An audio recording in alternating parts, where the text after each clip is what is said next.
आपोआप पाण्याचा कलर हा चेंज झालेला आहे आणि दालचिनीचे जे तुकडे आहेत ते मी पातेल्यामध्ये तसेच ठेवते। दिवसभरातून हे पातेलं संपल्याच्या नंतर परत मी त्यामध्ये पाणी घालते आणि परत तेवढंच पाणी डबल दुसऱ्यांदा उकळते आणि दुसऱ्या दिवशी त्याच तुकड्यांचा मी छान उत्तम चहा करून पिते। तर दालचिनीच्या तुकड्यांचाही वापर होतो।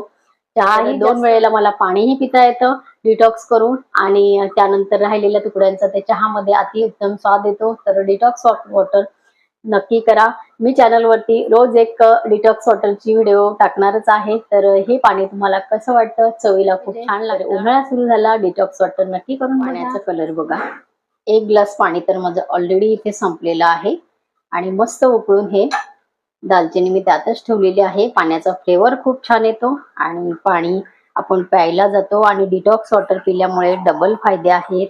आपलं वेट पण कमी होत असतं आणि पाणी आपल्याला चवीने आपण पितो आणि शरीरातल्या घामाद्वारे खूप जास्त पाणी शरीरातून बाहेर पडत असतं, म्हणून आपल्याला डिटॉक्स वॉटर खूप बेटर पडतं। कधीही आपण पिऊ शकतो।